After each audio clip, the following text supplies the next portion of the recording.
So the number one question in real estate right now, is it a good time to buy? Is the market going up or is it going down? Should I just wait and save money later?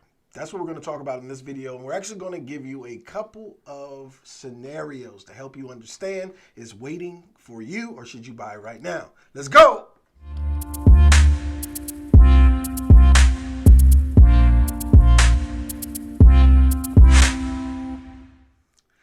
Dr. Adrian Gentry, aka Dr. Real Estate Jax, your Jacksonville real estate agent. Welcome to the channel. Welcome back to the channel. If you're new, like, subscribe, hit the bell notification because you're probably not going to like my answer by the end of this if it's a good time to buy. So I want you to like it right now.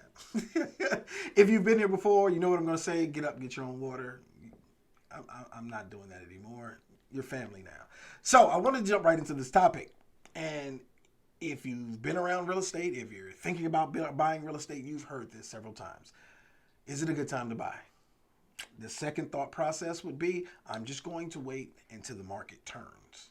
So around this question, for me to really give you an answer, is it a good time to buy, I have to educate on this one. And I educate people because I want you to understand the pros and the cons of waiting. And you need to understand it based off of data, not speculation. I don't care what Uncle Jimmy said. Uncle Jimmy is probably not watching the news. Uncle Jimmy is afraid. So I want to give it to you from data that you can actually see and help you make the right decision. So to understand if it's a good time to buy, you actually have to understand the market right now. And in this market right now, we have historic lows interest rates, which is driving much of the demand for people buying properties. And then to back that up, very low supply. So no supply being on the market and very high demand, supply and demand. That's why the prices are going up so fast. And a lot of people think we're in a housing bubble where it's going to get all the way to the top and then it's going to crash. Actually, we're in a housing boom. These prices are rising due to the fact that there is no supply of property and these interest rates are very, very low. So in order for the market to go back down, something has to change and you have to look at those variables. So why would the demand go down? The demand would only go down if interest rates went up, meaning less people would buy properties. As of right now, the Fed has said that interest rates will not be going back up until 2023. So that means we're still going to have a lot of demand for property. The second thing that would have to change would be supply. Where is this supply going to come from? And I know a lot of people are saying, okay, it's going to come from foreclosures. Let me help you out.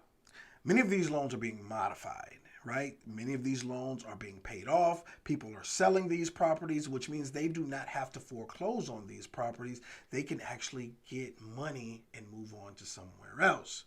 So if those two variables do not change, then guess what? The prices cannot go down. So today, what we're going to do is we're going to begin to look at a $350,000 house if you would buy it in today's market where interest rates are at right now. And so we're going to assume that you're going to put 20% down. And I know that's going to vary from person to person, but we're just using it for numbers. So don't get mad at me. $350,000 is almost the average in Jacksonville, Florida. So I'm using those numbers right now, $350,000. So let's just say you have a purchase price of $350,000, right? And you're going to put 20% down. That means it's about $70,000. And you're going to finance $280,000 times $280,000 by the current interest rate of 3%, you would have an $1,180 payment. We're talking about principal and interest. Now, so if you bought that house today and it appreciates 5%, and I'm using 5%, reason I'm using 5%, once again, it's data. And I get this number from a recent Reuters poll of 40 housing analysts suggests that house values in the U.S. will rise more slowly in 2022. The surveyed analysts estimate that the values would rise by 10.6% this year, followed by a gain of 5.6% in 2022. Another study from Freddie Mac also forecasts that home prices will rise 5.3%. So by the end of 2021, that property that you bought for $350,000 will be worth $367,500.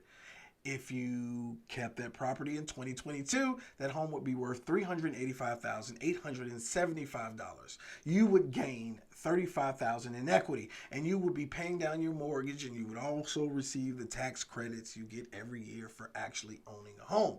So let's just say after these 2 years up. Now, this is all speculation, right? Because we have no data to prove that the market is going to go backwards. So let's just say after 2 years of actually owning the house, the market pulls back 20% from the $385,875, but the interest rate increased just 1%. And we're going to maintain the same down payment. The purchase price of that home would be $308,700. We're going to put the 20% down, which gives you $61,740,000 as a down payment. And then you would finance $246,960. But remember, we increased the interest rate from 3% to 4%. So with a 4% interest rate, your total monthly payment would be $1,179. You saved $1. Once again, you saved $1 for waiting 2 years in hopes that the market would go down, and it did, and you saved $1. And like I said before, this is all based off of speculation, right? There's nothing to substantiate the 20% decrease in price. The market is being forecasted to continue to rise. Nothing about data says we're not going to continue in an upward trend. We're going up right now. So you have to ask yourself, is the statement I'm trying to wait and see what the market's going to be, is it based off of fear or based off of hope, right? Like I said, Uncle Jimmy, he may not know what he's saying, or he may just be in fear himself, so he told you that, and now that's what you're believing. On the other side, there's hope. You're hoping that the market is going to go down, but you're not really understanding that the lower price does not necessarily mean lower monthly payment. Interest rate plays a major part in your monthly payment. And let me help you out real quick. If I can get you a house for $1 million and you only had to pay $1,500 a month, you wouldn't even care what the price would be. And right now we're seeing in the market, and most people are waiting. And I think about when the pandemic first started, a lot of customers I talked to said, I'm going to see what the market does. And now they're priced out of homes completely, right? They wanted the 3-bedroom, 2-bathroom, 2,200 square feet, single family home. And now they only qualify for the townhouse. And I'm noticing this a lot with people being priced out the market. And I know it's a frustrating situation when you really don't understand what the market is going to do. But I must say again, this is not 2008. This market does not look like it's going to crash. There is no indicators that are saying that. Then we had 12 months worth of inventory on the market. Right now we have 2, meaning there's a lot of demand for these small amount of supply. Back then we were dealing with adjustable rate mortgages. Now we're dealing with 30-year fixed mortgages. So it's another factor that won't allow the market to just crash. So you have to start asking yourself, am I fearful or am I hopeful? Because the hope side of it is gambling. It's like sitting down at the blackjack table and asking them to hit me again so you can get closer to 21. So is it a good time to buy? The data says yes. And the reason the data is saying yes is because the market is trending upward and there is no signs that it's going to decrease. I'm not telling you what to do, but I am giving you the information. So until next time, be great. Choose excellence at everything you do.